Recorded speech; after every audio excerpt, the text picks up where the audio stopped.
You two back there. This section isn't for kids like you. Jackson Reynolds didn't whisper. He didn't glance around to see who was listening. He wanted the cabin to hear him. Row 2, first class. Zoe and Zoe Thompson stood frozen holding their carry-ons. Identical 13-year-old twins. Identical stunned expressions. Their boarding passes had scanned fine. Their names matched the manifest. But now in front of 12 first-class passengers and 3 crew members, they were being treated like trespassers. "Excuse me." Zoe blinked, one hand still gripping the seat's armrest. Her sister Zoe remained silent, eyes wide. The man's tone didn't waver. His name tag read, Jackson R. "I said this cabin is reserved for premium adults. We must have had a booking glitch. Please take your things and follow me to the back." A sharp hush fell over the cabin. The man in 2D lowered his Wall Street Journal. The woman in 1A paused mid-sip of her champagne. No one said a word. Zoe's ears burned. Zoe, the quieter twin, reached into her backpack with shaking hands. "We have first-class tickets," she said, voice soft but steady. "Our grandmother booked them." "That's adorable," Jackson cut in. "But I'm afraid that's not how this works. This cabin is not a school field trip." He held out a manicured hand. "Let's not make this difficult. You can sit where you belong." Zoe looked around silently, pleading for someone to intervene. The businessman in his tailored suit, the older woman with pearl earrings, the couple who had smiled at them during boarding. They all looked away. Jackson reached for their tickets, the papers crisp in his hand. With a deliberate motion, he tore them in half. The sound echoed in the silent cabin.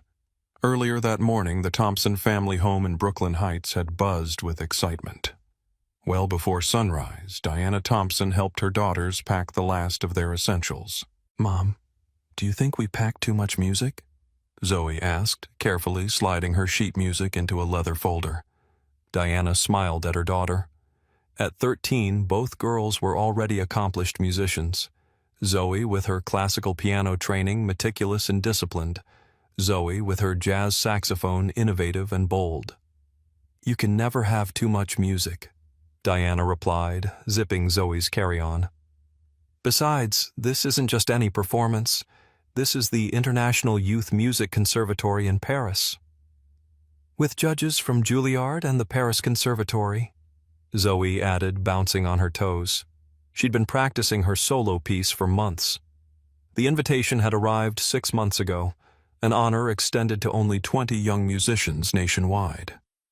Zoe and Zoe had submitted separate audition videos, never expecting both would be selected. Their grandmother Eleanor, upon hearing the news, had immediately booked their first-class tickets as a gift.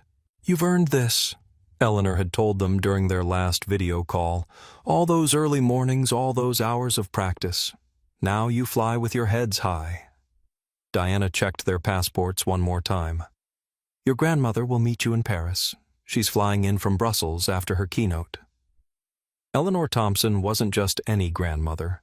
As a former Federal Aviation Board member and current international consultant, she rarely talked about her work with her granddaughters. They knew she attended important meetings and sometimes appeared on news segments about air travel safety, but the full extent of her influence remained a mystery to them. "Remember what Grandma always says?" Diana told them as she adjusted Zoe's collar. "You belong everywhere you've earned the right to be." The taxi ride to JFK had been filled with excited chatter. Zoe had practiced French phrases while Zoe reviewed her performance schedule. They wore matching navy hoodies, hair braided identically, their traveling uniform as they called it. At the check-in counter, the agent had smiled warmly. "First time flying alone, girls." When they nodded, she added, "Well, you're in for a treat in first class. Make sure to save room for the chocolate soufflé." They had walked toward the gate with confidence, boarding passes clutched tightly. This was their reward for years of dedication. Zoe had risen at 5 a.m. every day for 4 years to practice before school. Zoe had given up weekends and summer camps to perfect her technique. When they first boarded the plane, Zoe had immediately FaceTimed their mother. "Look, Mom, we got our own pods. It's like a spaceship." The excitement in her voice was palpable as she panned around the spacious first-class cabin. Zoe had already settled in Sketchpad, out working on her drawing of the Eiffel Tower. Their fingers were still sore from weeks of rehearsals. This wasn't just a vacation, it was a victory trip. Now, just minutes later, it had all unraveled. Jackson Reynolds held the torn tickets between his fingers, expression unmoved by the shock on the twins' faces. "But," Zoe started to protest. "There are plenty of seats in economy," Jackson interrupted. "Which is where you should have been booked in the first place." Zoe reached for her sister's hand, squeezing it tightly. Years of performing had taught them to control their emotions, but this was different. This wasn't stage fright. This was humiliation. Walter Reed, the businessman in 2D, shifted uncomfortably in his seat. He glanced up from his newspaper, lips parted as if about to speak, then pressed them firmly shut, and returned to his reading. Sophia Mendez, the woman in the white dress sipping champagne, set her glass down with a soft clink. Her eyes met Zoe's briefly before darting away. "These are our seats," Zoe insisted, her voice rising slightly. "Our grandmother paid for them. You can't just—" "I can and I am," Jackson replied. "This is a matter of appropriate cabin allocation. Now please collect your things before we delay takeoff." Another flight attendant, Heather, approached quietly. "Is everything okay?" she whispered to Jackson. "Just a booking error," he replied loud enough for everyone to hear. "These children were incorrectly assigned to first class." Heather's eyes flickered between Jackson and the twins. She opened her mouth as if to question him, then thought better of it. "Follow me, please," Jackson instructed the girls, gesturing toward economy class. His tone made it clear this wasn't a request. Zoe looked around once more, hoping someone would intervene. The cabin remained silent. 12 adults. Not one word of protest. "Come on," Zoe whispered to her sister, tugging gently at her sleeve. "It's not worth missing our flight." The twins gathered their belongings, cheeks burning with embarrassment. As they followed Jackson through the cabin, past the wide leather seats, past the silent faces, the thick blue curtain between first class and economy might as well have been a wall. When it swished shut behind them, it felt like a door slamming in their faces. Jackson pointed to 2 middle seats in row 34, separated by a stranger. "These are available." "We'd like to sit together," Zoe said quietly. Jackson sighed dramatically. "Sir," he addressed the man in 34B, "would you mind switching to 34D so these two can sit together?" The man, annoyed at the disruption, grudgingly moved. The twins slid into their new seats, the narrow space a stark contrast to the pods they'd briefly occupied. As Jackson walked away, Zoe whispered, "Did that really just happen?" Zoe didn't answer. She was staring at the torn boarding pass still clutched in her hand. Seat 34B smelled like burnt coffee and cleaning wipes.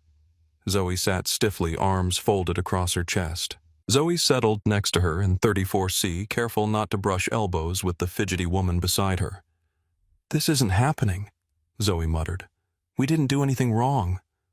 "I know," Zoe whispered. She pulled out her phone and typed fast. "They moved us out of first class. No reason. Tore our tickets." She hit send. The message went to their mother, who by now would be heading to work, unaware of what had happened. Zoe's voice was rising. "Did you see how that man looked at us, like we didn't belong, like we were faking it?" Zoe glanced around the crowded cabin. A toddler cried 2 rows back. A man coughed into his sleeve. Nobody here knew who they were, what they'd worked for, what it meant to them to sit in those first-class seats. "He didn't even ask our names," Zoe whispered. "Just decided." "Mom's going to raise hell," Zoe said, trying to laugh, but it came out flat. "She's probably already on the phone." Zoe didn't respond. She was staring at the torn ticket on her screen, the one that clearly said, "Passenger Zoe Thompson, seat 2B first class." A flight attendant, not Jackson, passed by with the drink cart.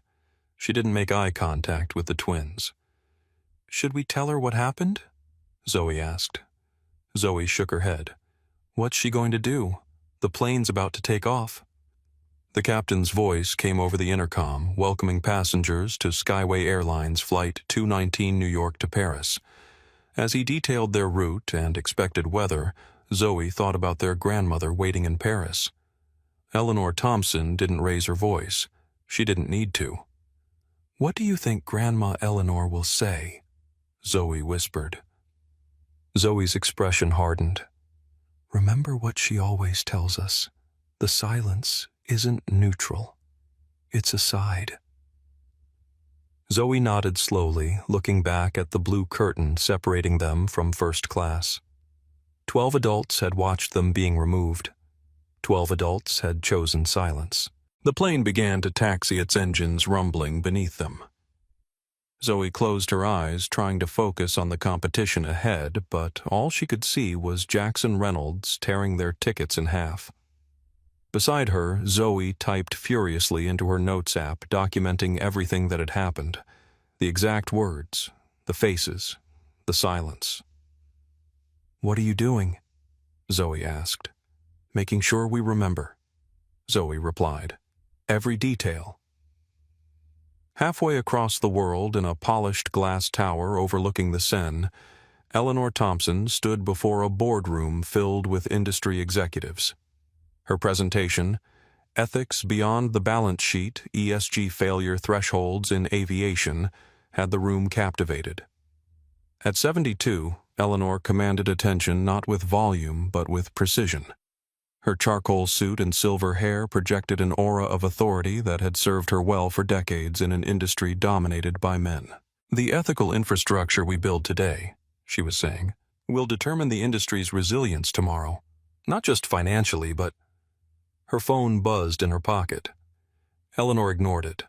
When presenting to the International Aviation Ethics Committee, interruptions were unprofessional. It buzzed again. Then a third time in rapid succession. Eleanor paused mid-sentence. 3 calls in a row meant family emergency, a protocol she had established with her daughter and granddaughters. "Excuse me," she said to the room, her voice calm. "I need a brief moment."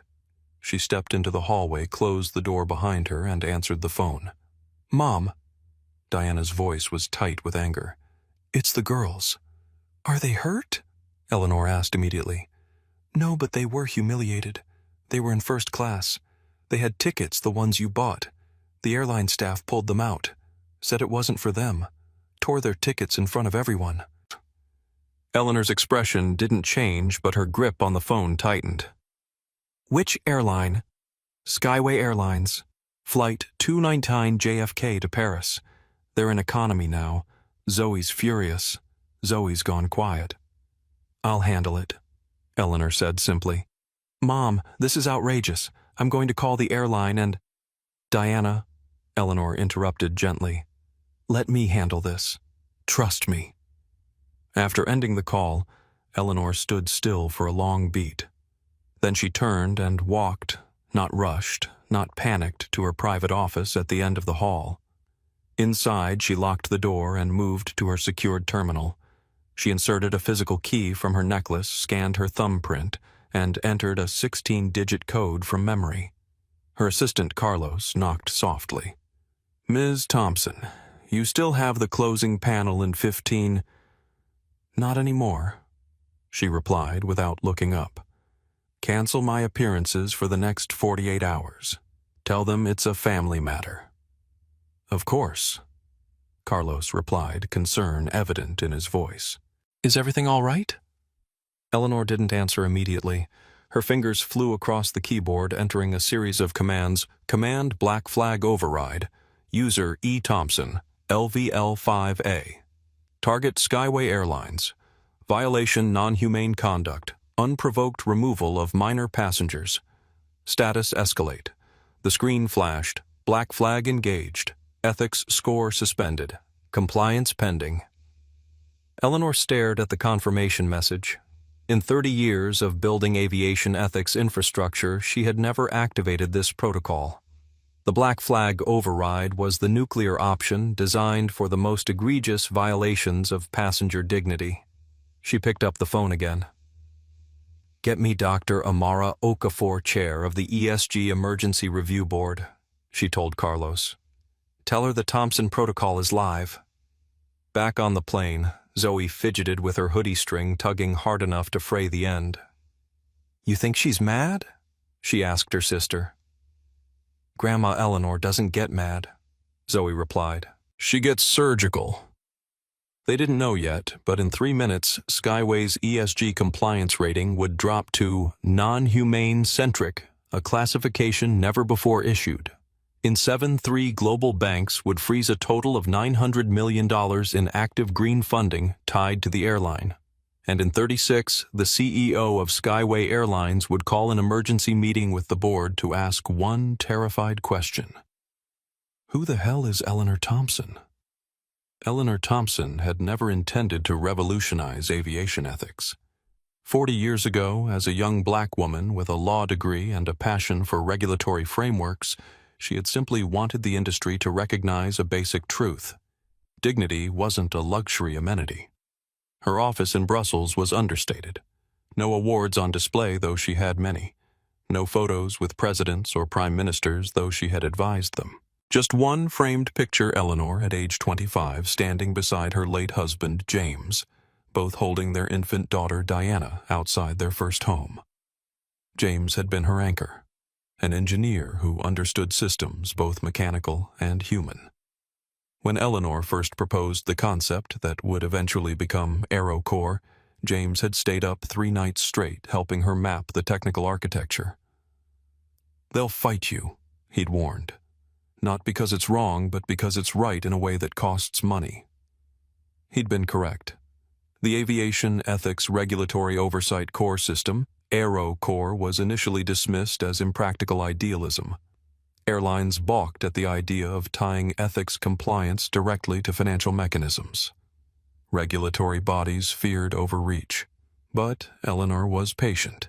She began with small wins, first connecting minor ethics violations to insurance premiums, then developing transparency metrics that passengers could view before booking. Each step built upon the last, creating an infrastructure so integrated that dismantling it became impossible without dismantling the industry itself.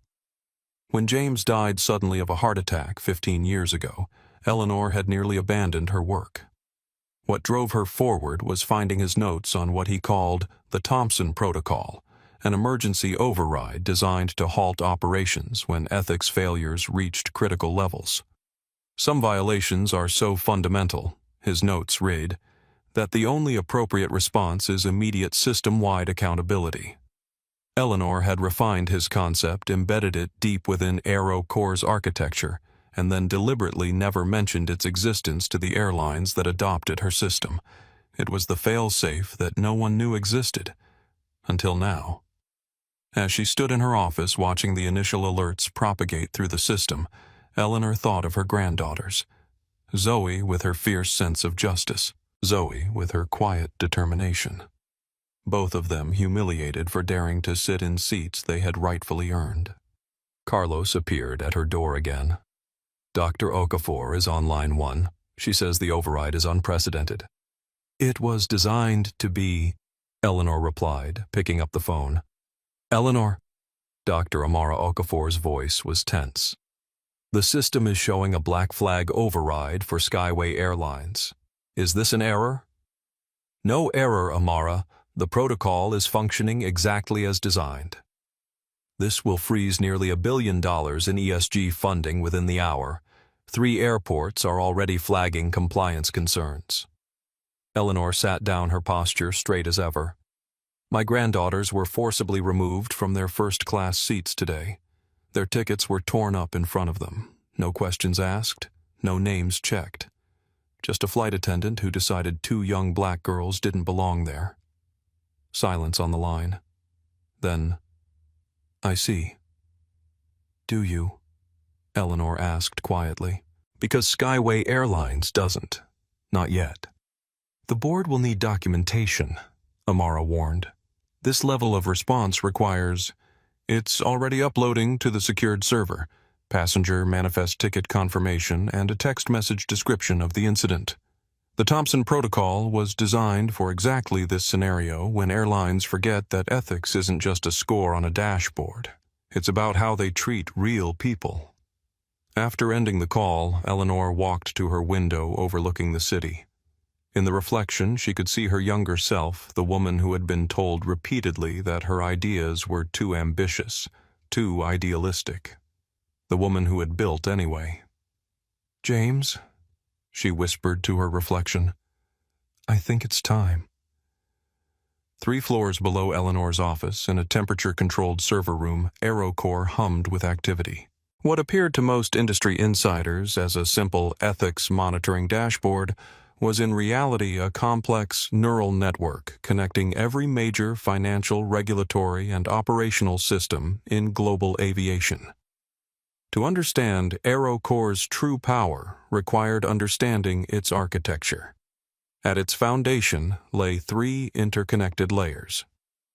The first layer, visible to airlines, was straightforward: ethics compliance metrics, tracking everything from passenger complaints to employee treatment, from accessibility accommodations to environmental impact.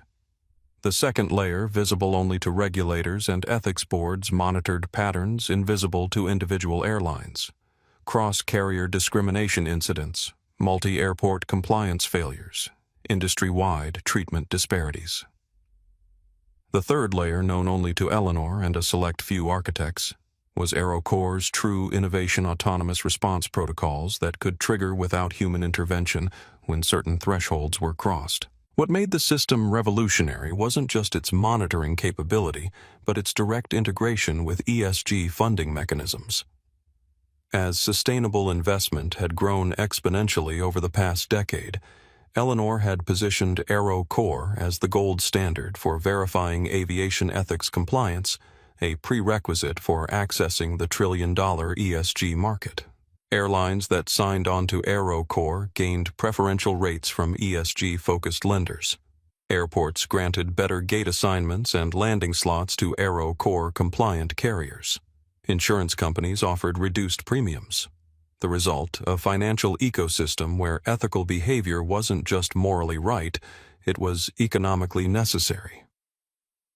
On one of the secure terminals in the Brussels headquarters, AeroCore's monitoring dashboard displayed a world map dotted with thousands of glowing points, each representing an active flight. Most glowed green, indicating normal operations. Several dozen shone yellow, highlighting minor compliance concerns. But one flight, Skyway 219 from New York to Paris, now pulsed an angry red. And from that red dot, like a digital infection warning signals propagated outward, reaching first Skyway's other active flights, then its hub airports, then its financial partners. The Thompson Protocol. AeroCore's emergency override wasn't merely suspending a compliance score. It was raising a system-wide alarm that rippled across institutional boundaries. Skyway Airlines compliance status suspended. Black flag priority alert. Category non-humane-centric conduct. Automatic notifications dispatched to 17 ESG financial institutions, 42 partner airports, 3 aviation regulatory bodies, 7 insurance underwriters. For any other ethics violation, the system would require human review before triggering financial consequences. But the Thompson Protocol was different, designed specifically for dignity violations against vulnerable passengers. Once activated, it bypassed normal review channels, implementing consequences first and requiring justification later. On her secure terminal, Eleanor accessed the visualization dashboard showing AeroCore's network connections. Green lines represented normal data flow. Yellow indicated increased monitoring. Red showed active restrictions. Within minutes, the Skyway Airlines node at the center of the display was surrounded by a web of red connections, each representing a frozen financial, operational, or regulatory relationship. Carlos entered with a tablet displaying breaking financial news. Breaking Skyway Airlines ESG rating, suspended 900 milers in green financing frozen. "It's working," he said quietly. Eleanor nodded.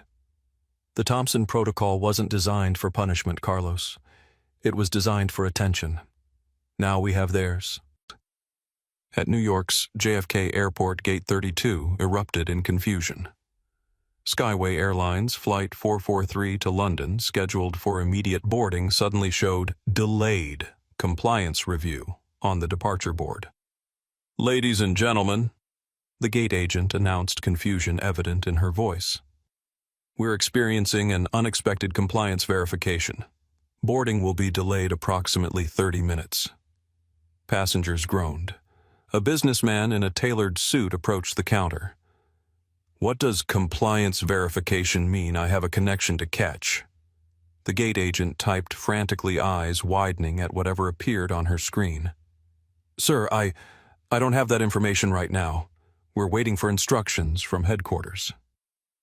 Similar scenes played out at 27 Skyway gates across 6 airports. Frontline employees received the same cryptic alert. Aero Corps black flag active. Boarding protocols suspended pending verification. At Frankfurt Airport, a Skyway station manager called operations control in a panic. "The system won't let us dispatch any flights. It keeps saying ethics compliance suspended." In Singapore, a Skyway regional director received an automated message from DBS Bank. "Notice ESG-linked credit facility suspended pending ethics compliance restoration. Access to committed funds temporarily restricted." At London Heathrow, the airport's compliance officer received an alert. "Skyway Airlines ethics status downgraded to non-humane-centric. Please implement contingency protocols for non-compliant carrier operations." The first financial impact hit precisely 7 minutes after Eleanor activated the Thompson Protocol. Banking algorithms designed to limit exposure to ethical risks automatically restricted access to a $250 million sustainability-linked credit facility that Skyway used for daily operations. 4 minutes later, Green Future Capital froze a $350 million ESG bond program mid-transaction. 3 minutes after that, Transatlantic Sustainable Investment Partners placed a hold on a $300 million fleet modernization loan. None of these actions required human approval. The Aero Corps integration with financial systems meant that an ethics compliance suspension automatically triggered protective measures, financial antibodies responding to a detected threat. At Skyway's operational center in Atlanta, warning lights cascaded across monitoring stations. Dispatchers watched in disbelief as system after system flagged restrictions. "What the hell is happening?" demanded Operations Director Frank Williams. "Someone get technical support on the line," a young systems analyst spoke up hesitantly. "Sir, this isn't a technical error. We're under an Aero Corps black flag restriction." "A what?" "An ethics compliance emergency suspension. I've never seen one before. According to the alert, we've been classified as non-humane-centric in our passenger treatment." Frank's face reddened. "That's ridiculous. Override it." "I can't, sir. It's locked at the highest level, and—" The analyst swallowed hard.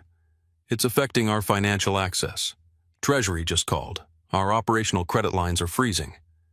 As this unfolded, Skyway Flight 219 carrying Zoe and Zoe Thompson was somewhere over the Atlantic. Its designation on the Aero Corps monitoring system had changed from a simple flight number to the epicenter of a compliance crisis that was spreading by the minute. On board, the captain received an unusual message. "Flight 219, be advised. Aircraft is subject to Aero Corps ethics review upon landing. Prepare for non-standard arrival procedure at alternate airport." In Brussels, Carlos handed Eleanor another update. 4 major airports have flagged Skyway for enhanced compliance monitoring. Singapore has suspended their landing slot allocations. Their stock is down 4% in pre-market trading. Eleanor nodded calmly. "And Flight 219. Being diverted to Shannon Airport in Ireland for ethics compliance review." "Good," Eleanor said. "That's where the twins will meet my representative." Carlos hesitated. Ms. Thompson, I've worked with you for 8 years, and I've never seen you activate an override protocol. May I ask what happens next? Eleanor looked up from her terminal. Next, Carlos, we see if Skyway Airlines believes in dignity or just in dollars. Richard Turner, CEO of Skyway Airlines, was having breakfast with potential investors when his phone began vibrating incessantly. Irritated by the interruption, he excused himself from the Manhattan restaurant and stepped outside. "This better be important," he snapped. Victoria Montgomery, chief legal officer, didn't bother with pleasantries. "Richard, we're in trouble. Major trouble. Where are you?" "Midtown." "What's happening?" "Get to headquarters, now. We're under an AeroCore black flag restriction. Our ethics compliance rating has been suspended." Turner froze on the sidewalk. "That's impossible. We just passed our quarterly review with flying colors." "This isn't a review. It's an emergency override. We've been classified as non-humane-centric in our passenger treatment. We've lost access to nearly $1 billion in ESG funding. Airports are flagging our operations. Our stock is in free fall." "Who authorized this? Call the AeroCore administrators and tell them—" Richard, Victoria interrupted. "This came from the top, from Eleanor Thompson herself." The name meant nothing to him. "Who the hell is Eleanor Thompson?" Victoria's laugh was bitter. "The woman who designed the entire AeroCore system, the architect of the ethics infrastructure that our ESG funding depends on. And apparently she's invoked something called the Thompson Protocol against us." "Why would she target us specifically?" "I don't know yet. But she has level 5 override authority. She can basically shut down our access to sustainable financing with a keystroke." 20 minutes later, Turner stormed into Skyway's executive floor, where crisis mode was already in full swing. In the main conference room, executives huddled around displays showing cascading alerts and plummeting stock values. "Talk to me," Turner demanded. Victoria pointed to the main screen. "AeroCore black flag activated 43 minutes ago. Immediate consequences: $900 million in ESG financing frozen. 4 major airports have downgraded our operational status. We've had to divert 6 international flights to alternate airports for ethics compliance verification, whatever that means." "On what grounds? What triggered this?" Victoria hesitated. "A passenger dignity violation report. Specifically Flight 219 from JFK to Paris." "What violation?" "The removal of 2 passengers from first-class 13-year-old twin girls. They had valid tickets. They were reassigned to economy without cause." Turner waved dismissively. "That happens all the time. Cabin crew make seating adjustments constantly." "These weren't just any passengers, Richard. They're Eleanor Thompson's granddaughters." The room fell silent. "Are you telling me," Turner said slowly, "that we're losing millions of dollars per minute because a flight attendant ruffled some VIP's feathers?" "It's worse than that," said Scott Davis, head of compliance. "We specifically signed into the AeroCore ecosystem 5 years ago as a condition for accessing ESG-based funding. The Thompson Protocol was embedded in that agreement." "What Thompson Protocol? I never signed anything with that name." Scott pulled up a document on the main screen, a dense legal agreement with a highlighted section. "Signatory carrier acknowledges that AeroCore's founding protocols include emergency ethics override provisions, including but not limited to the Thompson Protocol Directive 5A, which may be activated in cases of severe ethics violations, particularly those involving dignity violations against vulnerable passengers." Turner stared at it. "When did I sign this?" "When we renewed with First Green Capital last year," Victoria said quietly. "It was in the standard AeroCore compliance package. We all signed off on it, the entire executive team. And nobody thought to flag a clause that gives some ethics consultant the power to freeze our credit lines." Scott looked uncomfortable. "Sir Eleanor Thompson isn't just some ethics consultant. She literally built the ethics infrastructure that the entire sustainable aviation financing model depends on. Her AeroCore system is used by 80% of global carriers. Without it, we'd lose access to about 40% of available capital financing. Turner sank into a chair, the magnitude of the situation finally hitting him. So, what you're telling me is that we've inadvertently made an enemy of the one person who can essentially shut down our operation without firing a single employee. Victoria nodded grimly. And judging by the escalation speed of these restrictions, she's just getting started. Get me everything on Eleanor Thompson, Turner ordered. And find out exactly what happened on Flight 219. I want to know who removed those girls from first class and why. And somebody get our PR team in here. We need to get ahead of this before... An assistant rushed in, looking pale. Sir, it's too late. It's already hitting the media. She turned up the volume on the wall-mounted television where a financial news anchor was saying, Unprecedented ethics compliance suspension. Skyway Airlines stock has fallen 8% on the news that $900 million in ESG-linked financing has been frozen after a black flag designation from the AeroCore ethics system. The trigger appears to be a passenger incident involving minors.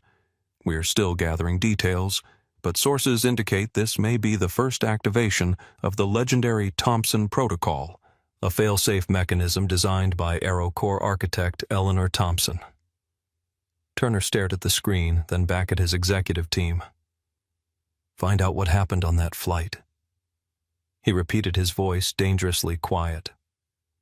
And somebody tell me how the hell we fix this. As Skyway's executives scrambled to understand what had hit them, Eleanor Thompson was methodically implementing the next phase of her response. The Thompson Protocol wasn't merely a punishment, it was a structured escalation designed to create a pathway for accountability and reform. In her Brussels office, Eleanor convened a virtual meeting with key allies individuals strategically positioned throughout the aviation ethics ecosystem. Dr. Amara Okafor's face appeared first on the secure conference screen. As chair of the ESG Emergency Review Board, she had significant influence over how financial institutions responded to ethics alerts. Eleanor, you've set off quite the earthquake, Amara said. I've had calls from 3 major investment firms already. Good. They should be paying attention, Eleanor replied. Has Skyway attempted to contact you? Not yet, but they will. What exactly are you hoping to achieve here? Eleanor's gaze was steady. Not hoping, Amara. Requiring. First, acknowledgement of the specific violation against my granddaughters. Second, transparent disclosure of any pattern of similar incidents. Third, structural reform of their passenger dignity protocols. The second face appeared on screen. Martin Diaz, former FAA ethics director and current International Air Transport Association consultant. Eleanor, with all due respect, using the black flag override for a personal matter involving your family. This is not personal, Martin, Eleanor interrupted, her voice calm but firm. My granddaughters were subjected to the same treatment that countless other passengers face daily.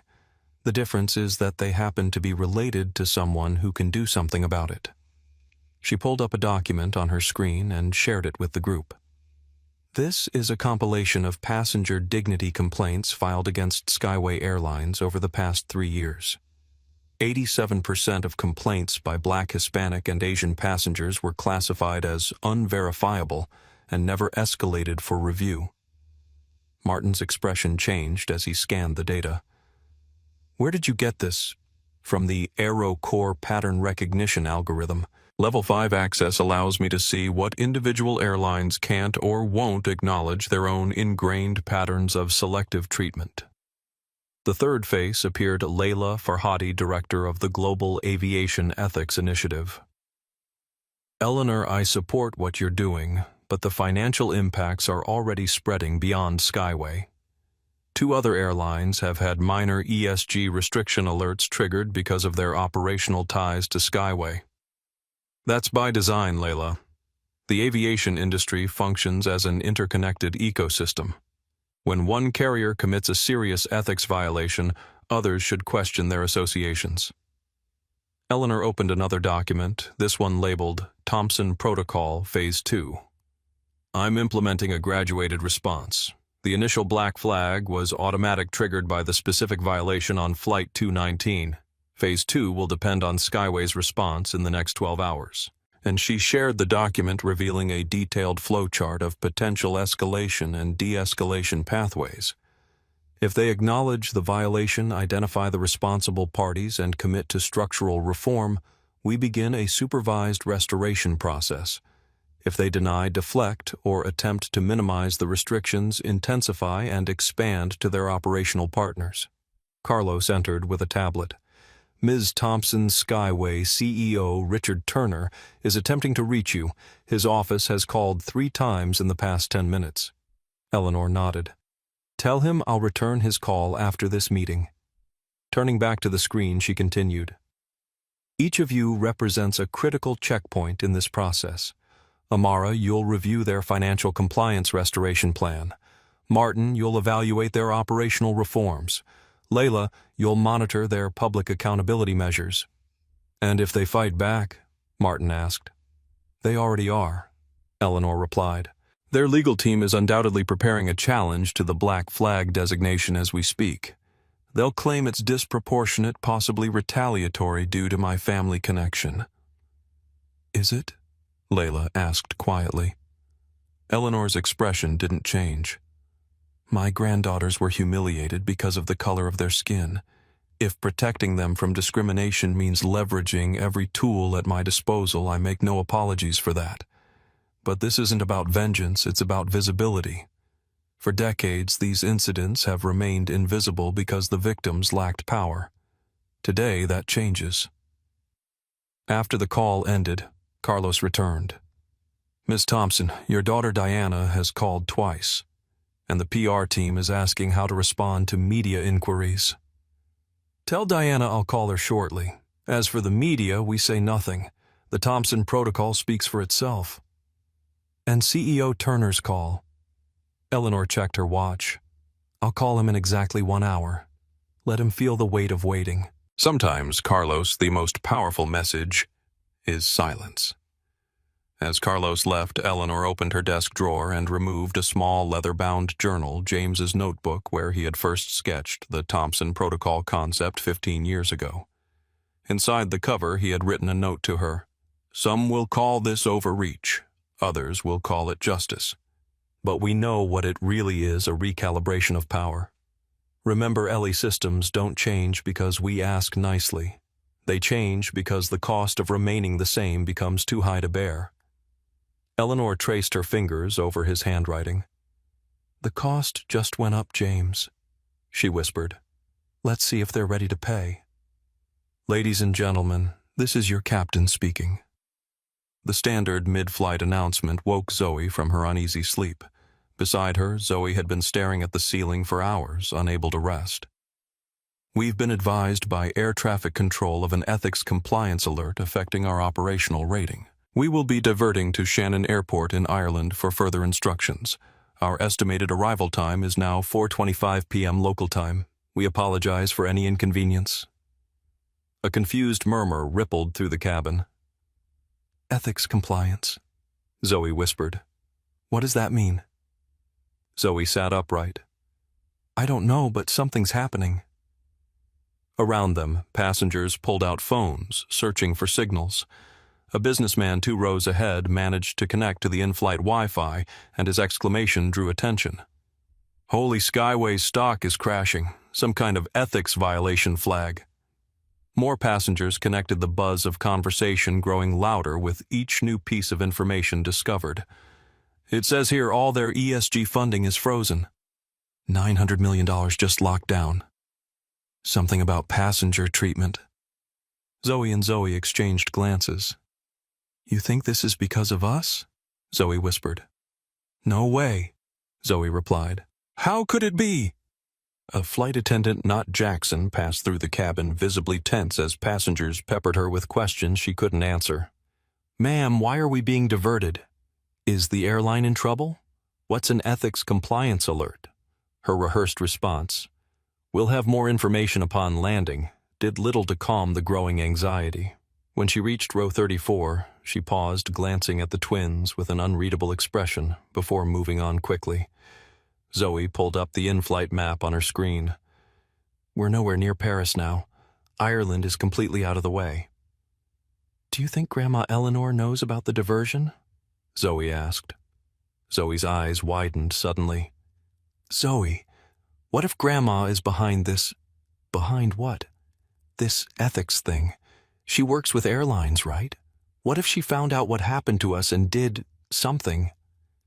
The idea seemed far-fetched, yet not entirely impossible. Their grandmother had always been vague about the specifics of her work, describing it only as helping airlines remember their humanity. The cabin lights dimmed as the plane began its descent. Through the window, Zoe could see the green coastline of Ireland appearing through clouds. This was not how they had imagined their triumphant arrival in Europe, diverted to a different country, sitting in cramped economy seats, the subject of a humiliation they still couldn't fully process.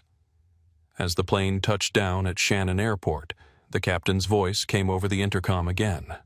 Ladies and gentlemen, we have landed at Shannon Airport. Please remain seated. We've been instructed to follow special deplaning procedures. A representative from the International Aviation Ethics Board will be boarding to speak with the crew. We appreciate your patience. The passengers exchanged confused glances. This was clearly not a routine diversion. 20 minutes later, the main cabin door opened. Instead of passengers deplaning, two individuals in formal attire boarded a man and a woman, both carrying tablets and official-looking badges. They spoke briefly with the head flight attendant, who pointed toward first class. The woman nodded and made her way through the cabin, while the man remained at the front speaking with the flight crew. As the woman passed row 34, she slowed, making deliberate eye contact with Zoe and Zoe.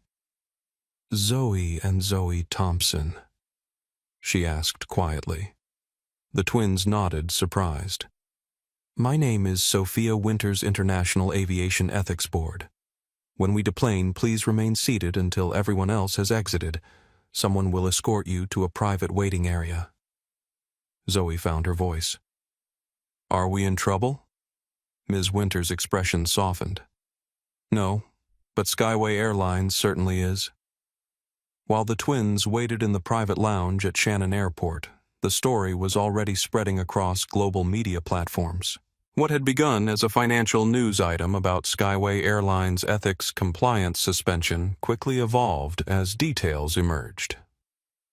Financial Times. Skyway Airlines faces unprecedented ethics sanction. 900 Maller frozen. CNN Business. Aviation ethics bombshell black flag. Designation grounds. Skyway operations. Aviation Weekly. Thompson Protocol activated for first time. Industry in shock. The Guardian. Reports black twin girls removed from first class triggered aviation ethics crisis. In the Shannon Airport VIP lounge, Sophia Winters had provided the twins with refreshments and access to a secure Wi-Fi network. Zoe immediately searched for news about their situation, her eyes widening as she scrolled through headlines. Zoe, look at this, she whispered, showing her sister the screen. We're trending. Zoe leaned over, scanning the articles with growing disbelief. This is about us. But how did anyone even know? Grandma, Zoe said with certainty. She must have, I don't know, reported it or something. Sophia returned with a tablet. Girls, I need to confirm some details about what happened on the flight. Is it okay if I record your statement? Over the next 30 minutes, the twins recounted every detail, Jackson Reynolds tearing their tickets, the silence of the other passengers, their relocation to economy. Sophia took notes, occasionally asking clarifying questions. Has anything like this ever happened to you before? She asked. The twins exchanged glances. Not exactly like this, Zoe said carefully. But we've been followed in stores. Had teachers assume we were in the wrong advanced class. Our mom calls them daily paper cuts, Zoe added. Small enough that complaining sounds petty, but they add up. Sophia nodded grimly. What you experienced wasn't a paper cut. It was a full violation of passenger dignity protocols. Under the AeroCorps ethics framework, discriminatory treatment based on perceived identity is classified as a Level 1 violation. The fact that you're minors elevates it further. She hesitated, then added, "Your grandmother Eleanor is a legend in aviation ethics circles. She designed the system that's currently holding Skyway accountable." "Is that why this is such a big deal?" Zoe asked. "No," Sophia replied firmly. "It's a big deal because it should be. What happened to you happens to passengers every day. The difference is that most don't have someone like your grandmother to make the system work as intended." Meanwhile, across social media, the twins' story was spreading rapidly, though not always accurately, at Aviation News. Breaking Skyway, airlines lost $900 in funding after flight attendant removed black children from first class, Thompson twins, at travel rights.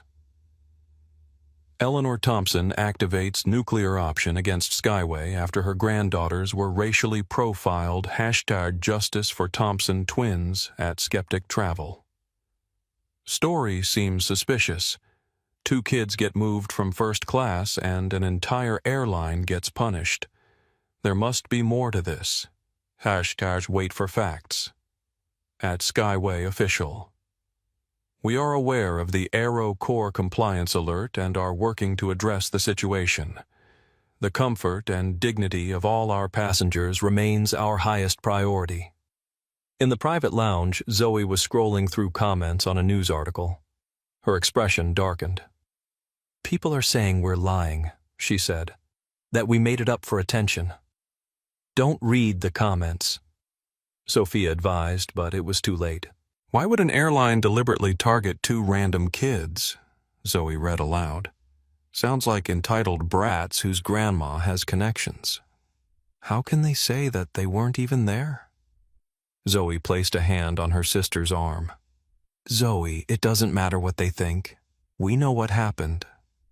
Sophia's phone buzzed. After reading the message, she looked up at the twins. "Your grandmother has arranged for you to continue to Paris on a different airline. A car will take you to your hotel where she'll meet you tomorrow morning." "What about our performance?" Zoe asked, suddenly remembering the competition that had started this journey. "It's been rescheduled for the day after tomorrow. The conservatory was very understanding." As they gathered their belongings to leave, Sophia added, "Just so you know, there will likely be media at the Paris airport. Your grandmother has arranged security, but be prepared for attention." Zoe looked at her sister, then back at Sophia. "Can I ask you something? Is what's happening to Skyway? Is it fair? I mean, we just wanted to sit in our seats." Sophia considered the question carefully. "What's happening to Skyway isn't punishment. It's accountability. There's a difference." She paused. "Your grandmother has spent her career building systems that make fairness possible. Today you're seeing one of those systems actually work." Dusk was falling over Paris when the twins' plane touched down at Charles de Gaulle Airport. The light was golden, casting long shadows across the tarmac as they deplaned not through the usual passenger bridge, but via a private staircase to the runway where a sleek black car waited. A woman in a dark suit approached as they reached the bottom step. "Zoe and Zoe Thompson, I'm Marie Laurent, security consultant for your grandmother. Please follow me." The twins exchanged glances. This wasn't the Paris arrival they had imagined, no excited exploration of the terminal, no stopping to buy macarons from the famous patisserie kiosk, no practicing their French with passport control. Instead, they were being whisked away like visiting dignitaries. Through the car's tinted windows, they caught glimpses of the terminal's exterior. Near one entrance, a small cluster of people with cameras waited, scanning arriving passengers. "Are those reporters?" Zoe asked. Marie nodded. "Your story has gained significant attention. Your grandmother thought you might prefer to avoid them for now." The car glided through Paris traffic, the Eiffel Tower appearing briefly between buildings before vanishing again. Under different circumstances, the twins would have pressed their faces to the windows, pointing out landmarks they'd researched. Now they sat in silence, processing the surreal turn their trip had taken. Their hotel wasn't the modest 3-star accommodation originally booked for competition participants. Instead, the car pulled up to a discreet entrance of Le Bristol, one of Paris's most exclusive hotels. A manager greeted them by name, escorting them directly to a private elevator. "Your grandmother has arranged everything," he explained in lightly accented English. "She will join you tomorrow morning. For tonight, room service is at your disposal." The suite was elegant, but understated 2 bedrooms connected to a shared sitting room with floor-to-ceiling windows overlooking a courtyard garden. On the dining table, a handwritten note waited beside a basket of fresh fruit. "Zoe and Zoe rest tonight. We'll talk in the morning. You're safe here and you've done nothing wrong. Sometimes the world needs a reminder that dignity isn't a luxury amenity, it's a fundamental right. I'm sorry your journey was disrupted, but proud of how you've handled yourselves. With love, Grandma Eleanor." Zoe read the note twice, then passed it to her sister. "This is weird, right?" Zoe said, dropping onto the plush sofa. 24 hours ago, we were just 2 kids going to a music competition. Now we're, the center of some international incident. Zoe walked to the window, looking out at the Paris evening. "I just want to practice for our performance. Do you think they have a piano here?" Zoe wondered, momentarily distracted by the possibility. A soft knock at the door interrupted them. A hotel staff member wheeled in a cart with covered dishes. "Compliments of the management," he explained. "And Ms. Thompson asked me to inform you that there is indeed a practice piano available in the private salon whenever you wish to use it." After he left, Zoe uncovered the dishes' delicate French cuisine that would normally have excited them, but their appetites had vanished. "I checked social media again," Zoe said, picking at her food. "People are calling us the Thompson twins like we're characters in a story. There are hashtags. #Justice for Thompson twins. #FlyWhileBlack. Mom must be freaking out," Zoe said suddenly. "Have you texted her?" They both reached for their phones, finding several missed calls and messages from their mother. Before they could respond, Zoe's phone rang, Diana Thompson calling. "Mom." Zoe put the call on speaker. "We're okay. We're in Paris now." "Girls." Diana's voice was tight with emotion. "I've been so worried. The news is everywhere. Are you really all right?" "We're fine," Zoe assured her. "Just confused. Did you know what Grandma was going to do?" Diana sighed. "No one knows what your grandmother is going to do until she does it. But I'm not surprised. Eleanor Thompson doesn't make threats, she builds systems. And apparently she built one specifically for situations like this. Is Skyway Airlines really in trouble because of us?" Zoe asked. "No, sweetheart. They're in trouble because of them. Your grandmother just made sure they couldn't hide it this time." After reassuring their mother and promising to call again tomorrow, the twins tried to settle in. Zoe unpacked their competition clothes, checking for wrinkles. Zoe scrolled through more news articles, unable to stop herself. "Listen to this," she said. "The Thompson Protocol, never before activated, was designed as a fail-safe mechanism to enforce passenger dignity standards when conventional complaints processes fail. Aviation ethics experts have called it the industry's glass break in case of emergency option." Zoe paused her unpacking. "Do you think Jackson Reynolds knows what he started?" "I hope so," Zoe replied, her voice hardening. "I hope he knows exactly what he did." Later that night, as Zoe was drifting to sleep, Zoe's voice came from the darkness of the other bed. "Zoe, do you think this would have happened if we weren't Eleanor Thompson's granddaughters?" Zoe considered the question. "No," she finally answered. "And that's the problem, isn't it? The Palais Garnier, home of the Paris Opera and venue for the International Youth Music Conservatory competition, loomed grand and imposing. Golden statues and intricate carvings adorned its facade, intimidating under normal circumstances. Today it felt overwhelming. 2 days after their arrival in Paris, the Thompson twins stood at the artist's entrance flanked by their grandmother's security consultant, Marie. News of their story had spread through the competition, transforming them from ordinary participants into reluctant celebrities. "Remember," Marie said quietly, "you don't have to speak to anyone about what happened if you don't want to." Zoe nodded, clutching her sheet music. Zoe adjusted her saxophone case-strap eyes, scanning the small crowd of journalists lingering nearby. Inside, the atmosphere was tense. Other young musicians stared as they passed conversations, halting mid-sentence. A competition coordinator rushed to greet them. Zoe, we're so glad you made it. Your practice rooms are ready whenever you need them." The twins had barely slept the night before. After meeting with their grandmother that morning, a conversation that had illuminated the magnitude of what was unfolding, they had tried to refocus on the competition. But concentration proved elusive. In the private practice room, Zoe sat at the Steinway grand piano, hands hovering over the keys. The familiar routine of scales and warm-ups should have been calming, but her fingers felt stiff, unresponsive. "I can't focus," she admitted when Zoe entered. "Everyone's watching us for the wrong reasons."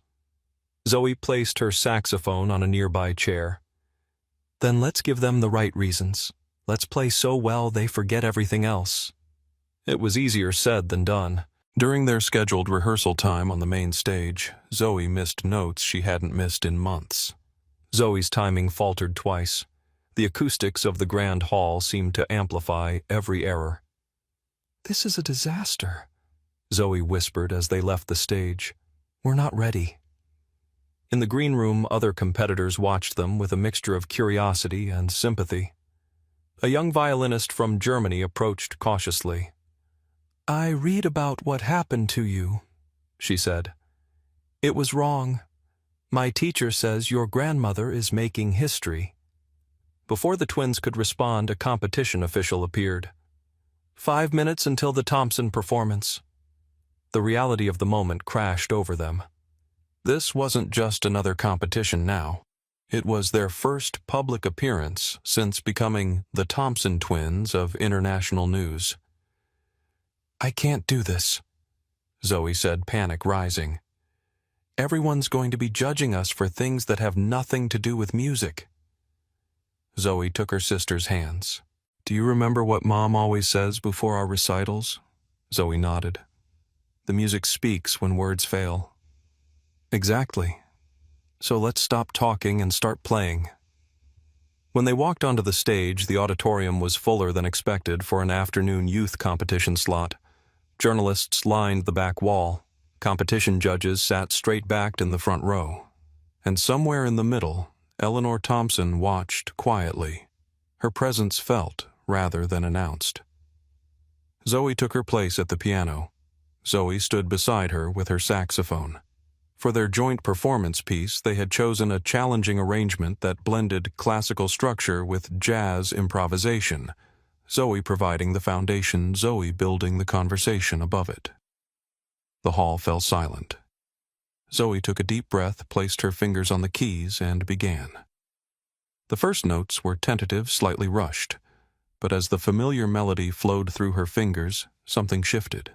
The world outside the stage, the news stories, the social media debates, even the airline incident receded. There was only the music, the conversation between piano and saxophone, between sister and sister. Zoe's saxophone entry was perfect, a warm, confident sound that wrapped around Zoe's piano line. They locked eyes briefly, a silent communication passing between them. Then Zoe closed her eyes, letting the music take over. For 6 minutes and 23 seconds, they weren't symbols in a larger controversy. They were simply musicians, speaking through their instruments with all the emotion and discipline they had cultivated over years of practice. When the final note faded, there was a moment of complete silence. Then applause erupted, first from the judges, then spreading throughout the hall. It wasn't polite, obligatory applause. It was genuine recognition, As they took their bow, Zoe caught sight of their grandmother in the audience. Eleanor Thompson wasn't clapping. She was sitting perfectly still, one hand pressed against her heart, eyes glistening with unshed tears. Later in the backstage area, the competition director approached with an envelope. "The judges have made their decision early," he said, handing it to them. "Extraordinary circumstances call for extraordinary measures." Inside was a formal invitation to perform at the competition's gala final concert, an honor usually reserved for the top 3 scorers after all rounds were complete. "But we've only performed once," Zoe protested. "The other rounds, the judges feel your performance today was definitive," the director explained. "Sometimes music transcends competition frameworks." As word spread of their advancement, reactions from other competitors were mixed. Most offered congratulations, but a few exchanged skeptical glances. "Do you think they advanced us because of our performance or because of the news?" Zoe asked Zoe as they packed up their instruments. "Does it matter?" Zoe replied. "We played our best when it was hardest to do so. That counts for something." Walking out of the Palais Garnier that evening, they were surprised to find a small group of young music students waiting with programs to sign. "You were amazing," one girl said shyly. "The way you played together, like you were telling a story without words." Zoe smiled for the first time that day. "We were." The brief respite provided by their musical success didn't last long. The morning after their performance, as the twins ate breakfast in their hotel suite, Zoe's phone buzzed with a news alert. Her expression darkened as she read the screen. "What is it?" Zoe asked, mouthful of croissant. "Someone leaked video from the boarding gate at JFK," Zoe said quietly. "They're saying it contradicts our story." Zoe grabbed her sister's phone. The headline read, "New footage raises questions about Thompson twins' account." Below it was a grainy security camera image showing the twins walking toward first class smiling. The caption read, "Were the Thompson twins really removed from first class, or is this a case of privileged teenagers gaming the system?" "That's from when we first boarded," Zoe exclaimed. "Before Jackson tore our tickets, they cut out everything that happened next." Zoe took her phone back, scrolling through the article. It says, "Sources close to the situation suggest the twins may have attempted to upgrade themselves without proper tickets, prompting standard procedure from Skyway staff." "That's a lie." Zoe slammed her hand on the table. "They're making it sound like we tried to sneak into first class." A knock at the door interrupted them. Eleanor Thompson entered, already dressed in her characteristic formal attire despite the early hour. "I see you've found this morning's development," she said, gesturing to the phones. "I expected something like this." "Grandma, they're saying we lied," Zoe said. "That video doesn't show what actually happened." Eleanor sat down at the table, her posture perfect as always. "Of course it doesn't. It's been selectively edited to show you approaching first class without showing what happened next. It's a classic deflection tactic attack the victim's credibility." "But why would they do that?" Zoe demanded. "We didn't do anything wrong. Because my dear Skyway Airlines is losing millions of dollars by the hour. Their stock has fallen 12% since the Black Flag designation. They're desperate to change the narrative." Eleanor poured herself a cup of tea from the service on the table. This is how power responds when challenged: first denial, then deflection, then attack. I've seen it play out dozens of times. "So what do we do?" Zoe asked. "Nothing," Eleanor replied calmly. "We don't engage with their narrative. The Thompson Protocol is designed to work regardless of public opinion." But as the day progressed, the attacks intensified. Social media filled with debate about the twins' story at Travel Truth. Convenient how these poor victims happen to be related to the woman who controls airline funding hatchet entitlement culture, at Skyway Supporter. So 2 kids don't get to sit in first class and an entire airline gets punished. Make it make sense, Hashtag Thompson privilege. @news analyst. The edited footage from Skyway raises serious questions about the Thompson account. Where's the full video? Show the evidence. By afternoon, several prominent travel bloggers had picked up the story, questioning whether the Aero Corps response was proportionate. One called it the most expensive temper tantrum in aviation history. The twins, trying to practice for their gala performance, found concentration impossible. The supportive messages that had flooded in days earlier were now mixed with accusations and skepticism. "They're calling us liars," Zoe said, reading comments on her phone despite Eleanor's advice to avoid social media.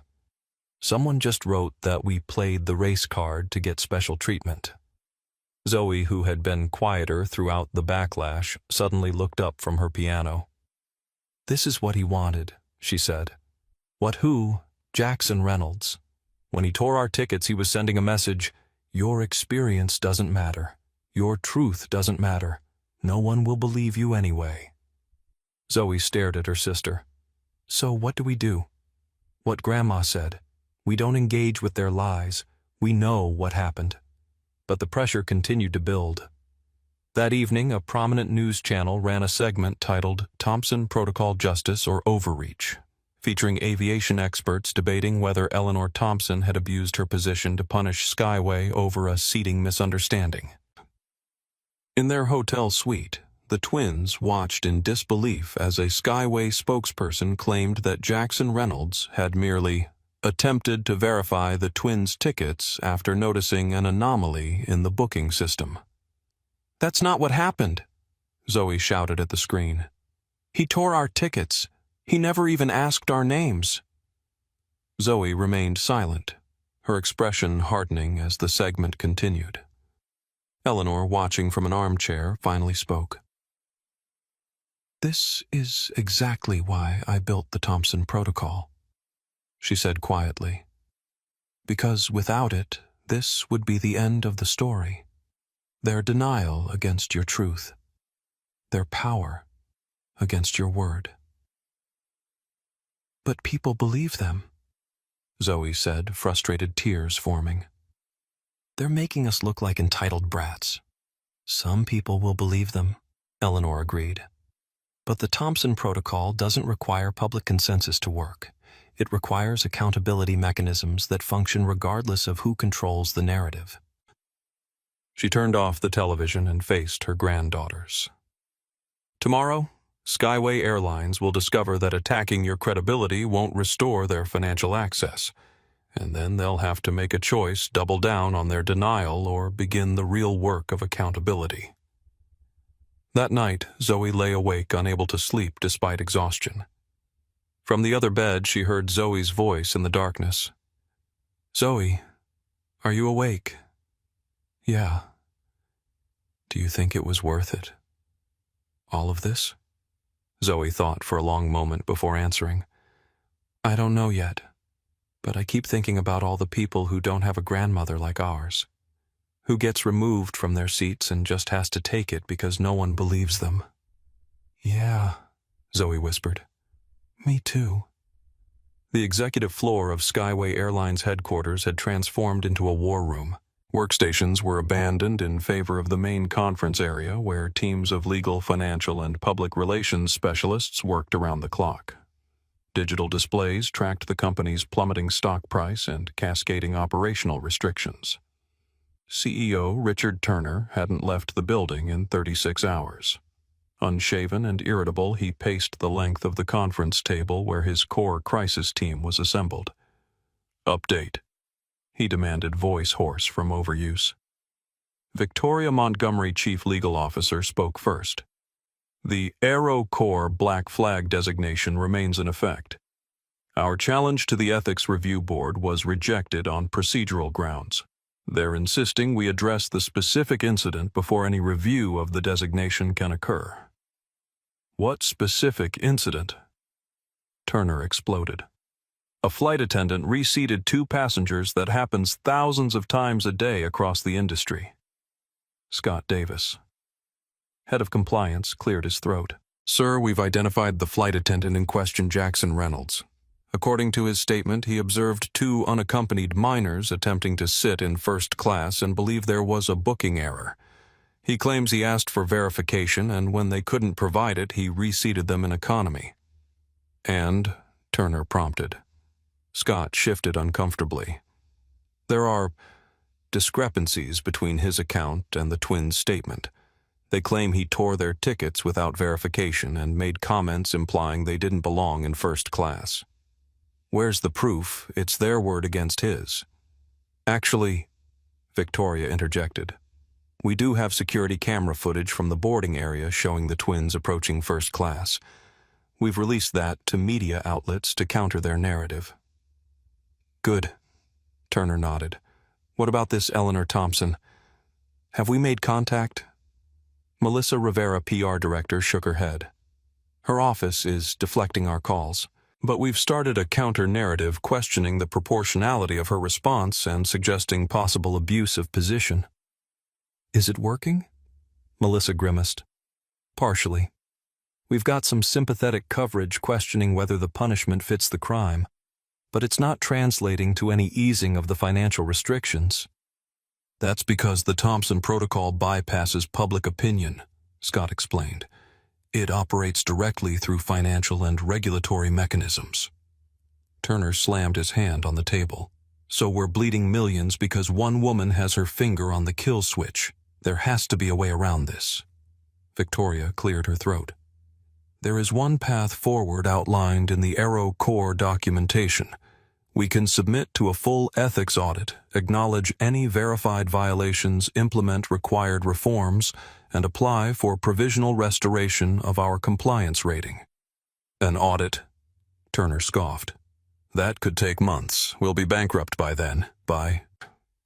Not necessarily, Scott countered. There's an expedited process for single-incident triggers like this one, but it would require... He hesitated. Require what? A formal acknowledgement of the incident disciplinary action for involved personnel and a comprehensive remediation plan. So we throw Reynolds under the bus, Turner concluded. It's more complex than that, Victoria cautioned. The Thompson Protocol specifically requires acknowledging any pattern of similar incidents, not just the triggering event. A tense silence fell over the room. What pattern? Turner asked, his voice dangerously quiet. Scott opened a folder on his tablet. I've been reviewing our passenger complaint database. In the past 3 years, we've had 347 complaints categorized as passenger dignity concerns. 87% of complaints from passengers of color were classified as unverifiable and closed without action. For white passengers, that figure is 43%. Jesus Christ, Turner muttered. There's more, Scott continued reluctantly. I've identified 12 incidents with striking similarities to the Thompson case passengers of color questioned about their seating assignments in premium cabins despite having valid tickets. All were classified as routine seating verification and dismissed. Turner sank into his chair, the full weight of the situation finally hitting him. So what you're telling me is that we don't just have a rogue flight attendant problem. We have a pattern that Eleanor Thompson somehow detected. The AeroCorps system has pattern recognition algorithms specifically designed to identify these trends, Scott confirmed. With Level 5 access, she would have seen what our internal systems obscured through classification bias. Turner stared at the stock ticker on the wall display, watching as Skyway shares fell another percentage point in real time. Options, he demanded. I need options now. Melissa leaned forward. We can continue challenging the Thompson twins' account. We've already got media questioning their story. If we push harder... That won't work, Victoria interrupted. The financial mechanisms won't respond to public opinion shifts. They're tied directly to AeroCorps compliance restoration. So we're back to the audit and acknowledgement, Turner concluded. There is one other option, Victoria said carefully. We can file a legal challenge against Eleanor Thompson personally alleging abuse of position and conflict of interest in activating the Black Flag designation in a case involving her family members. Now we're talking, Turner said, straightening. Can we win? Victoria's expression was grim. Unlikely.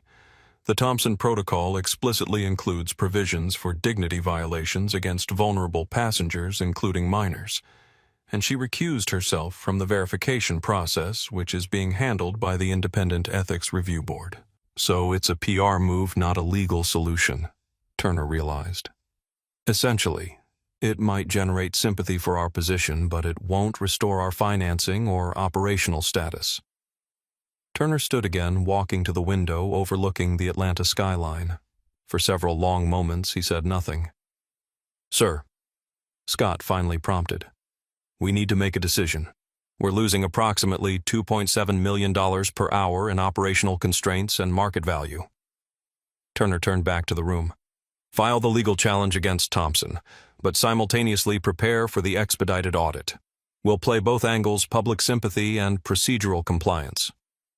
And Jackson Reynolds? Victoria asked. Turner's expression hardened. Suspend him pending investigation. Make it clear to the press that we take these allegations seriously and are conducting a thorough review. Melissa made a note. Should we reach out directly to the Thompson twins? Offer compensation? No, Victoria said firmly. Any direct contact could be construed as intimidation of minors. All communication needs to go through proper channels, their legal representation, or through the AeroCorps mediation process. Scott checked his tablet as a new alert appeared. Sir, we have another problem. The edited security footage we released is backfiring. Social media analysts are questioning why we didn't release the complete video showing what happened after the twins approached first class. Because we don't have it, Turner snapped. The camera angle changes. Scott looked uncomfortable. Actually, sir, we do have it. I've just received the full footage from standard developments in the Thompson Frameworks expansion. The passenger dignity standards pioneered in aviation were now being adapted for rail systems, cruise lines, and other transportation sectors, creating a comprehensive dignity infrastructure that transcended individual companies or industries. Your experience catalyzed something far larger than any of us anticipated, she told her granddaughters. The Thompson Protocol was designed for aviation, but the principles apply wherever dignity depends on systemic rather than individual accountability. Zoe considered this. So our terrible flight ended up changing things for people who will never even fly. That's how systemic change works, Eleanor explained. It starts with specific incidents that reveal structural problems. But once the solutions are demonstrated in one context, they can be adapted for many others. The following day at the anniversary celebration held in the grand ballroom of the International Civil Aviation Organization's Paris office, the twins sat beside their grandmother as dignitaries from around the world commemorated the Thompson Framework's first year of implementation. The ICAO Director General's remarks captured the significance of the transformation. The Thompson Framework has redefined our understanding of what constitutes essential operational standards. Passenger dignity is no longer considered an amenity or a customer service goal. It is recognized as a fundamental operational requirement as essential as safety protocols or maintenance standards. Eleanor was invited to deliver the keynote address, a role she had initially hesitated to accept, concerned about centering herself in a transformation that transcended individual contributions. But the twins had encouraged her to speak, recognizing that the technical infrastructure she had built deserved acknowledgement alongside the catalyst their experience had provided. The Thompson Protocol was designed as a fail-safe, a last resort, when conventional accountability mechanisms proved insufficient, Eleanor explained to the assembled delegates. The fact that it needed to be activated reflects how deeply embedded certain patterns had become in our operational culture, but its effectiveness demonstrates that systemic change is possible when accountability is properly designed and implemented. She concluded with words that encapsulated the journey from individual incident to institutional transformation. 15 months ago, 2 young musicians were told they didn't belong in seats they had rightfully earned. Today, because of systems built long before that incident and activated because of it, millions of passengers travel with dignity standards that function regardless of who is watching or who is flying. That is the true legacy of the Thompson effect, not just justice for one incident, but transformation of the systems that allowed it to happen. As the conference concluded, Zoe reflected on their extraordinary journey. From the humiliation of torn tickets to international aviation standards bearing their family name, a path neither she nor her sister could have imagined that day at JFK. "Did you ever think all this would happen?" she asked Zoe as they prepared to return to their hotel. "When Jackson Reynolds tore our tickets." Zoe shook her head. "I just wanted to sit in our seats and go to our competition. I had no idea Grandma Eleanor had built this whole system just waiting to be triggered." "That's the real lesson," Zoe observed. "Dignity doesn't defend itself. Someone has to build systems that make it enforceable." Later that evening, as they walked along the Seine, their grandmother shared one final reflection on their journey. "You know," Eleanor said, "I spent 30 years building the Aero Core system and the Thompson Protocol. I faced skepticism, dismissal, and outright resistance every step of the way. There were many times I questioned whether it was worth the effort." She paused, watching the lights of the city reflect on the water's surface. "But seeing what's happened in the 15 months since that system was finally activated, watching real transformation spread across an entire industry and beyond, I know now that it was. Not just for you, though. That would have been enough, but for every passenger, who will never know they're being treated with dignity because of systems rather than sympathy." The twins nodded, understanding the deeper meaning of their experience. What had begun as a personal humiliation had catalyzed institutional transformation precisely because their grandmother had built accountability mechanisms capable of translating individual incidents into systemic change. As they continued their walk, Zoe thought about their return flight scheduled for the following week. It would be remarkably unremarkable, 2 talented young musicians boarding a plane, taking their assigned seats, and being treated like any other passengers. And that perhaps was the greatest victory of all, the simple dignity of belonging everywhere they had earned the right to be without having to justify or defend that belonging. The Thompson effect had come full circle, transforming not just an industry, but the very passengers who had triggered it, teaching 2 young musicians that dignity didn't have to shout to be powerful, that systems mattered more than symbols, and that the quietest voices could create the loudest change when amplified by accountability designed to hear them. Have you ever wondered what happens when dignity meets design, when systems are built to protect those who've earned their place? This story shows that true change isn't always about fighting in the moment.